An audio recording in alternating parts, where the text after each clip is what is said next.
Hello and welcome to episode 62 of Tall Guy Talks Travel with Rick Doherty. Of course, I am your host, Rick Doherty. We'll be doing some things a little differently this week. I'm going to be starting things off by giving you some news related to Walt Disney World and the podcast in general.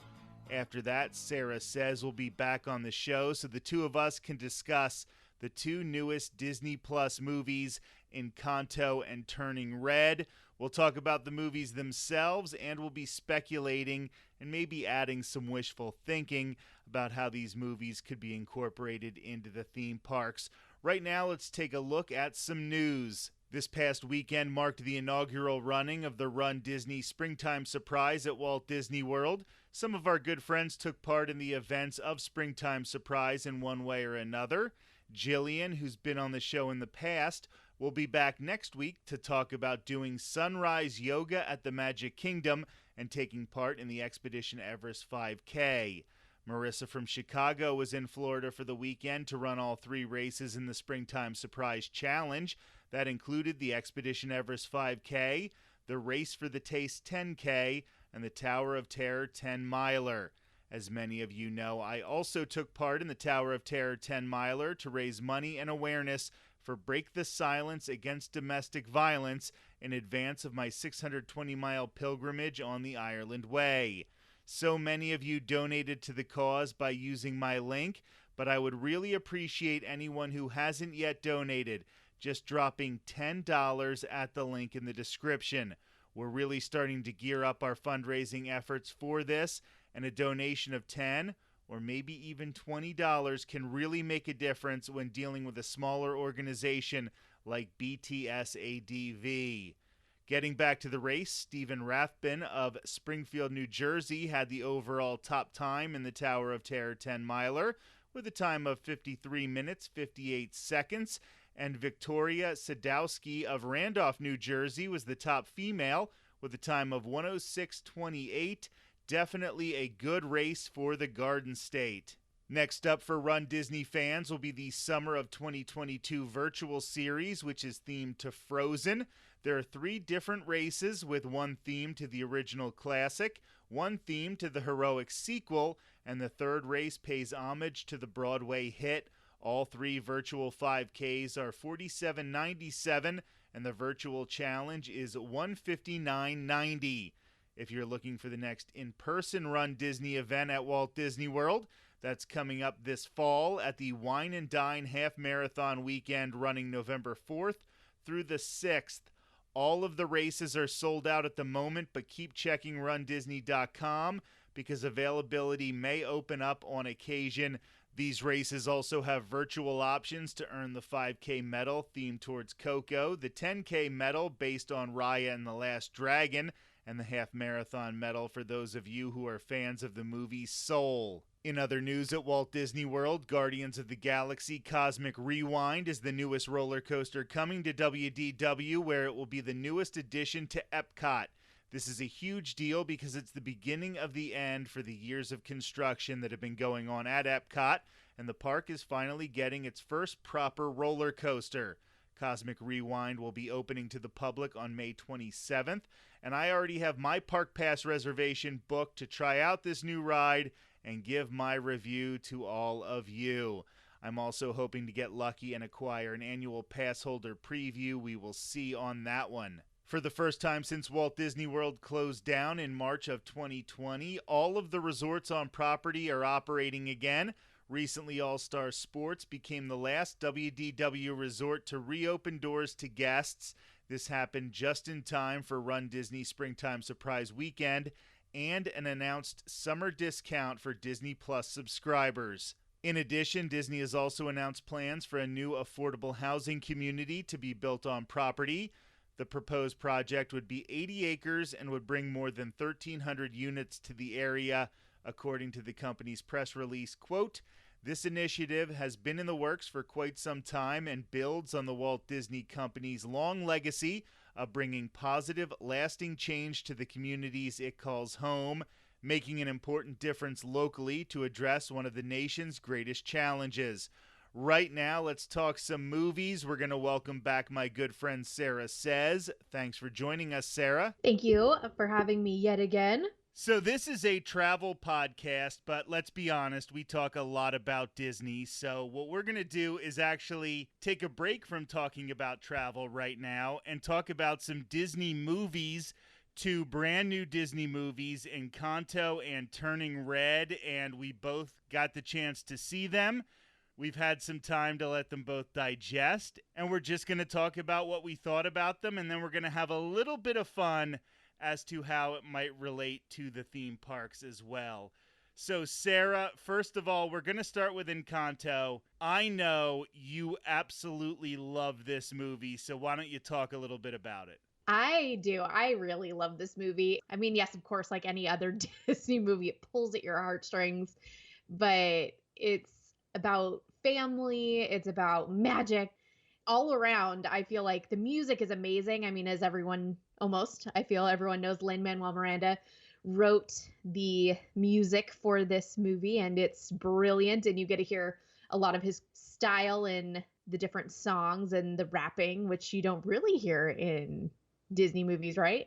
I really love this movie so much, and my family loves it too. My son really enjoyed this one. The magic was just it for him. So the big song, of course, from the movie, We Don't Talk About Bruno, even went to #1 on the Billboard charts. But you had another one that was your favorite. That's the right one that I remember us talking about. I love Surface Pressure. I think that's a great song. Is that the one we were talking about? That was the one you told me that you really liked the first time you saw it. So Okay, yes. I just want to make sure it was the same one because I do it like that one is our jam in the car, like Surface Pressure. My son is so funny. He'll be like, "Can you put the Strong Girl song on?" And I'm like, I'm like, "Oh, Surface Pressure." He's like, "Yeah." So yes, that is my favorite of those songs. I do love the whole soundtrack, but that is definitely a great one. So obviously we don't want to do spoilers, although at this point I honestly think anybody who's listening to us has seen Encanto at this point. But what are some of the things that you took from it? There's definitely a different theme in a lot of Disney and Pixar movies now. We're going away from the romantic aspect, moving into some movies that maybe don't necessarily have that over-the-top villain. What were some things that you really took from this movie? What were some of the things that you really liked from it? You watch it a lot, so I want to know what keeps you coming back for more. Yeah, I mean, I think something that I really love about this movie is where it takes place. I mean, you don't get to hear a lot about Hispanic culture, let alone like South America. You're pretty much just you hear about Mexico, right? So I do love you get to hear like about all these new cultures. It really introduces the kids into something different. Like one of my favorite lines is when she's like, "Coffee's for grown-ups." But in that culture, kids drink coffee. So it's like, it's so funny because as we were watching that, I was like, wait a second. So, I mean, it's a running gag through the whole movie, right? Um, I also really love that Disney, as we'll talk about, with Turning Red as well, is that they really seem to be focusing on those family relationships versus like man versus woman or love relationships. So you're getting to see things in families that kids or even adults, I mean, anybody maybe having had experience in their own family. And so it's bringing, I see a lot of people comment on Twitter, it's like, "Oh my gosh, it's bringing back my childhood traumas or my childhood memories." And so I love that Disney's touching on that. I feel like that really first started with Frozen because you had sisters, right? And anyone who's had any kind of sibling, whether it's brother, sister, sister, sister, brother, brother, you butt heads. I have an older sister, and I can very much relate to Anna and Elsa, except for my sister didn't have magical powers. So I think that's great with like Encanto that Disney is really reaching out and touching that subject, and it gives everyone something they can relate to. Almost everybody can relate to. Some people's parents got it right the first time, so they didn't have to keep trying, but only child it covers here. a full spectrum. My son's an only child too. He'll watch it one day and be like, "Why don't I have like 12 siblings?" And I'll be like, "Well, you can have a puppy."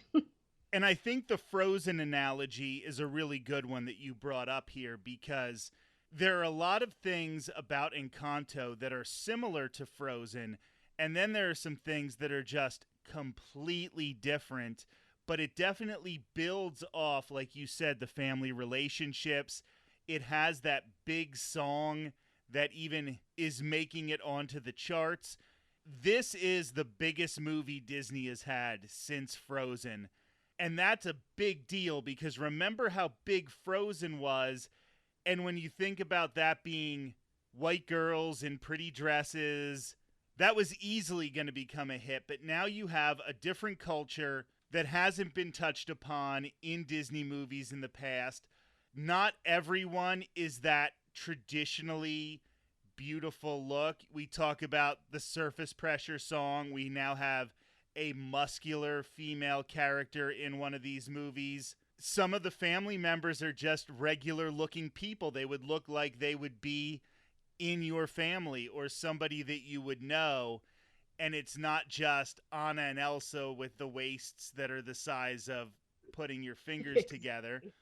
The fact that they were able to make a movie that was as big as Frozen when they changed those small things about it really says something about the plot.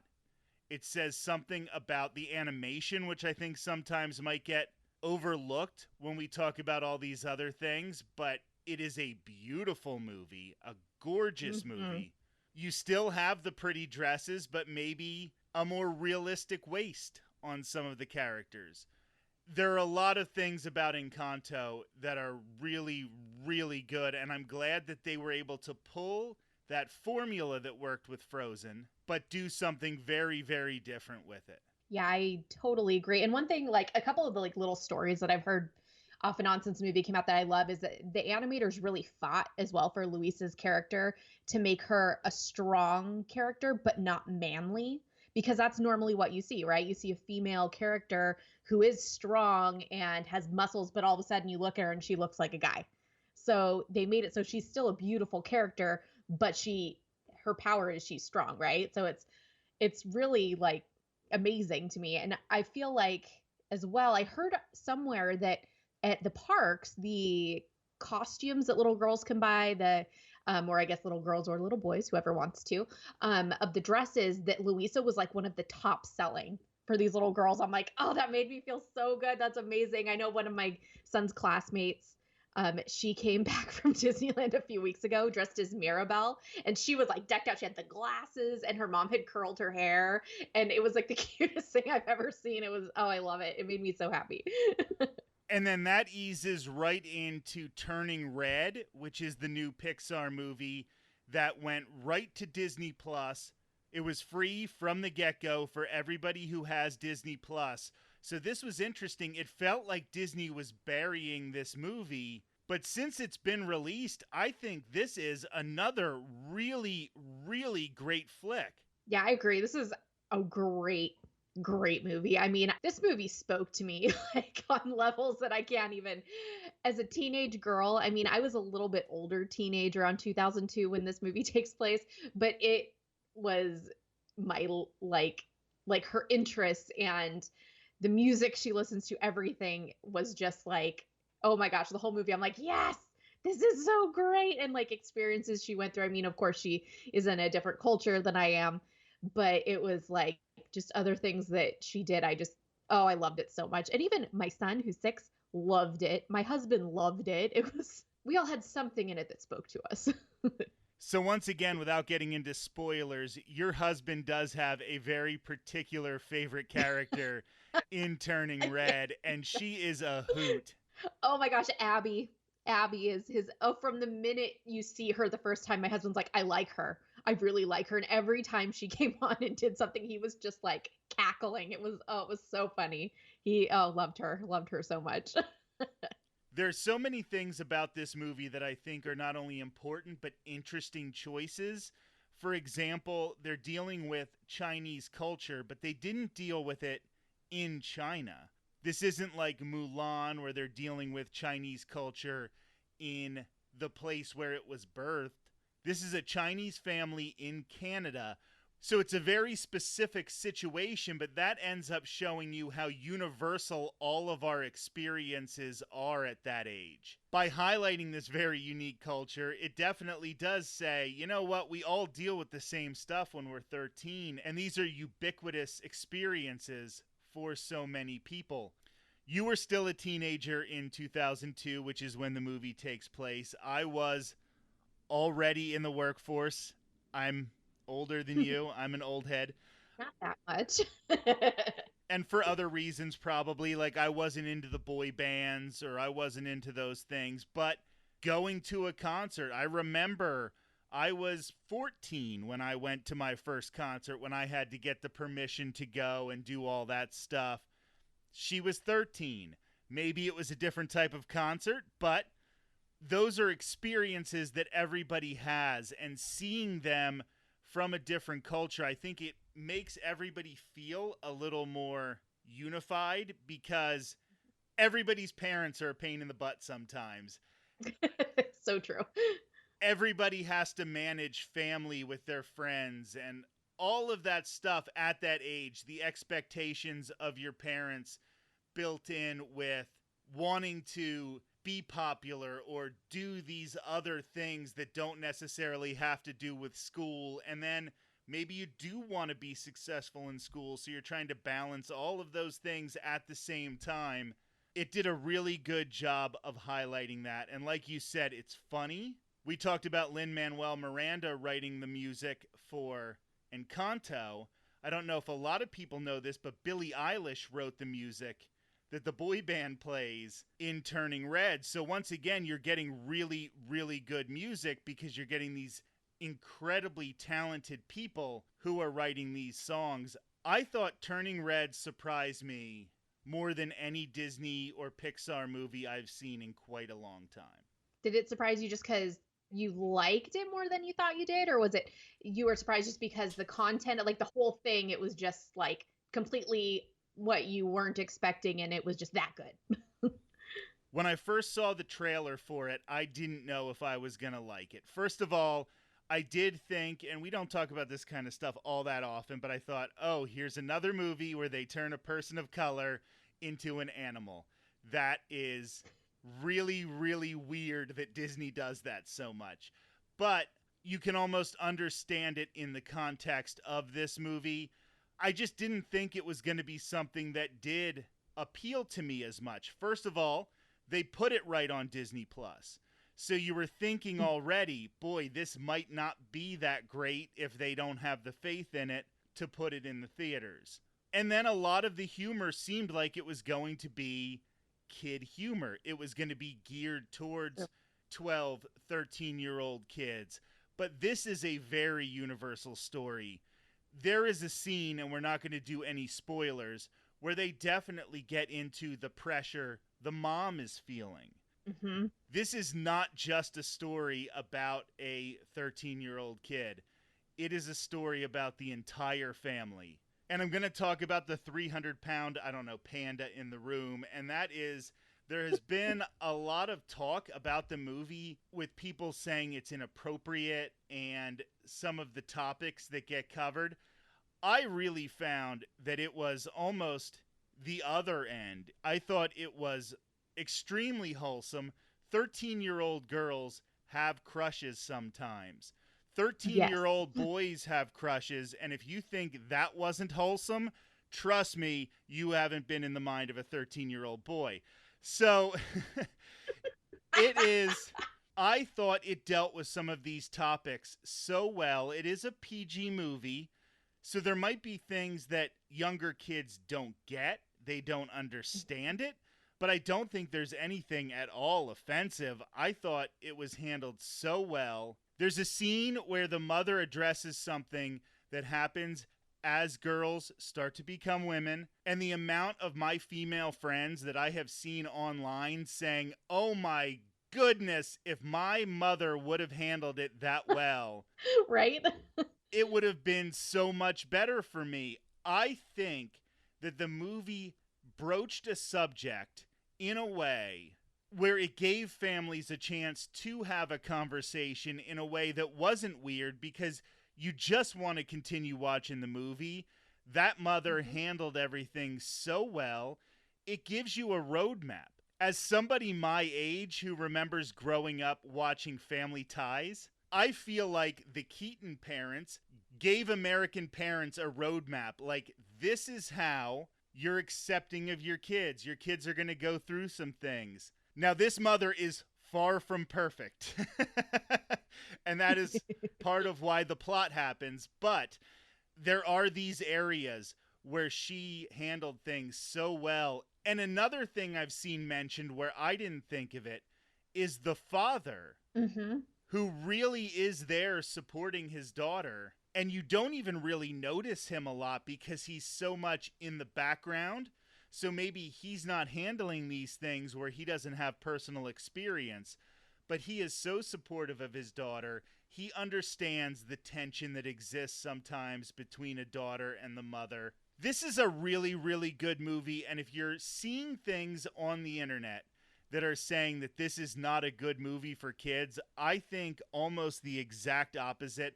I think this will help families come together. Now, this is what's important to us when it comes to these movies. Yep, a good movie, that's fine. Helping parents be better parents, whatever. All that's good, but we care about theme parks on this show.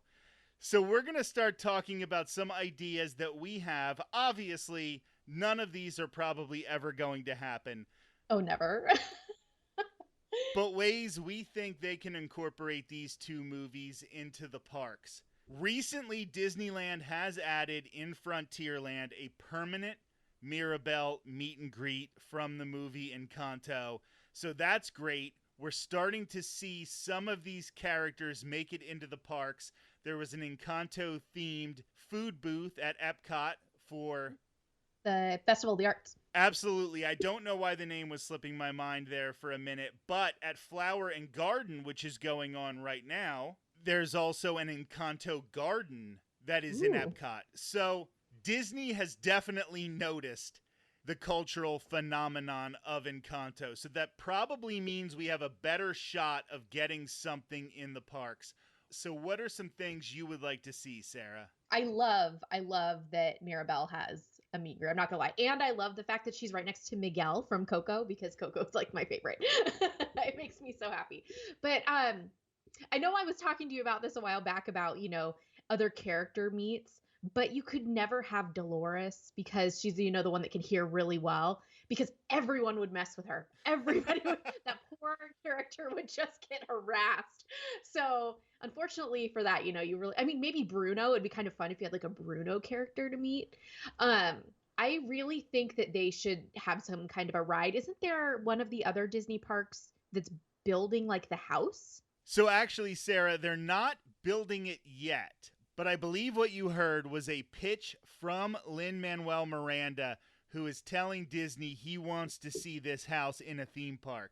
And I tell you what, it appears as much as Disney is relying on Lin-Manuel Miranda right now, I would imagine he can say jump and they'll say how high. So it's possible that we may be getting the house from Encanto because yes, Lin-Manuel Miranda is pushing really, really hard to get this in the parks.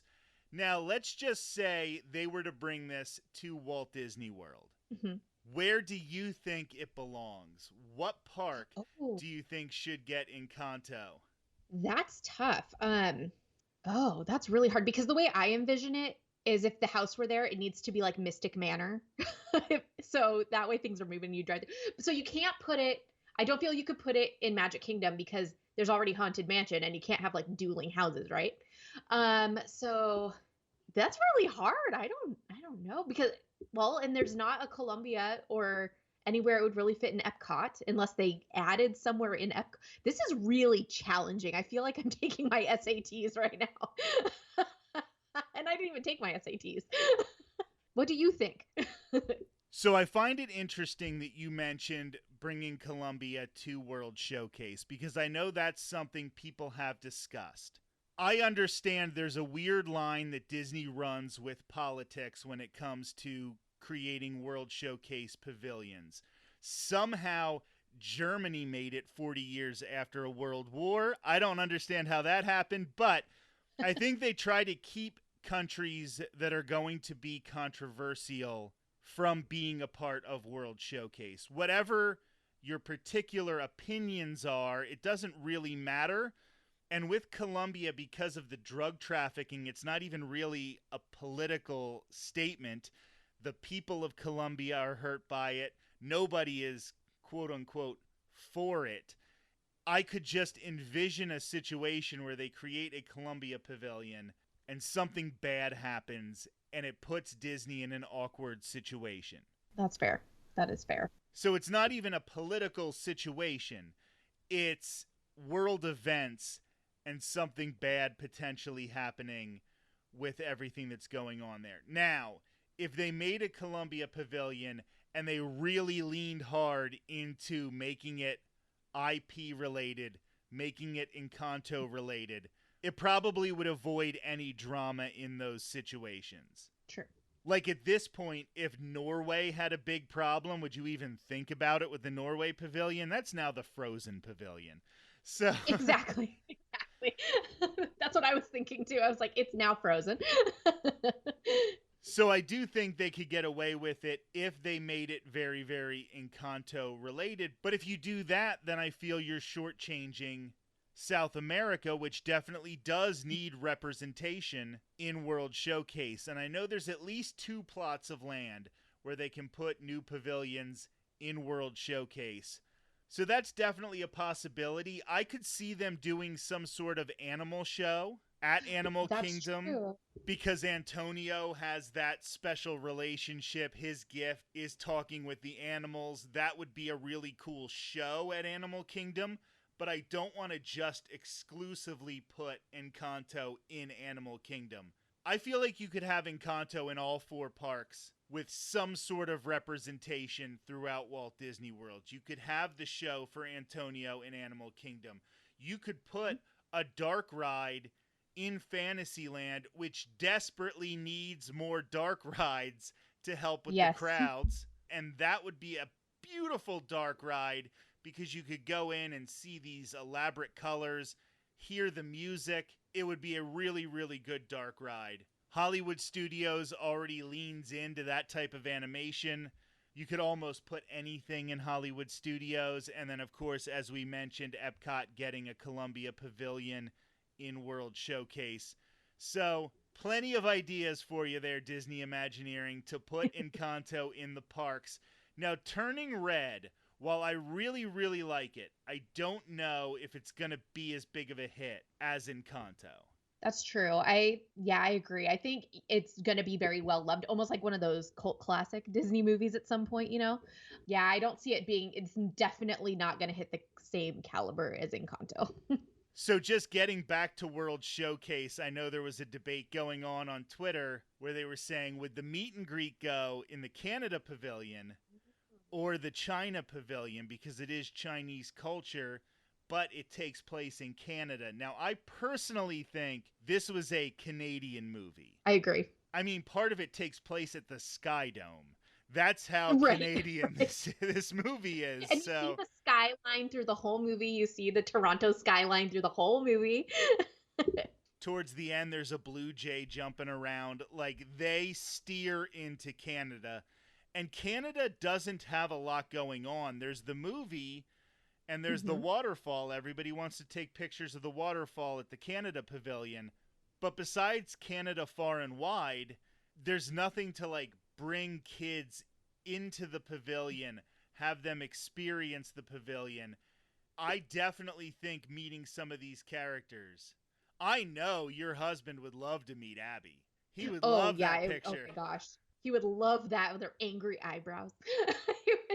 he would love that. And my son would love to get a picture with Mei as the red panda. And I would just be happy to be there. I kind of think, like, for a photo op, if they did it in Canada, when you see the movie, their family lives near this, like, what is it? It's not like a temple or a monastery. They, like, run. It's the culture, like, or the history of their family and this red panda, right? they should build one of those in the Canada Pavilion for the meet and greet for this. So then you go in and you get to see all the cool stuff. And then there we go. That's a great idea. Like I said, though, I don't know if this is going to be as big of a financial success where they would put that type of resource into it. But it would be really fun to have an alternating meet and greet where you're meeting the character and then you're meeting the panda. Oh, that would be good. Not to get into spoilers, but there literally are meet and greets in this movie. That's right. So it would really make sense to have one. I don't think you're going to get a ride from Turning Red or anything like that. No. But I could definitely see doing a meet and greet in the Canada Pavilion, which I think is where it belongs for two reasons. One, we need more going on in the Canada Pavilion. And two, don't mess with the Mulan meet and greet that we already have in the China Pavilion. Sarah, once again, a great conversation. Always fun talking with you. Thanks for being back on the show. Yeah, thanks for having me. This has been episode 62 of Tall Guy Talks Travel with Rick Doherty. Just a reminder, I'm still collecting donations in advance of my 620-mile pilgrimage on the Ireland Way starting in June. My journey is to raise money and awareness for the nonprofit organization Break the Silence Against Domestic Violence. This is a cause that's very close to my heart, and I saved 100% of the money that I will be using for my gear, travel, and food. Your donations are for Break the Silence Against Domestic Violence. There's a link in the description. If you would please take a minute to donate $10, $15, or even $20, it would mean the world to me and to survivors of domestic violence. We'll have a brand new episode of Tall Guy Talks Travel with Rick Doherty next Thursday. Until then, have a great week.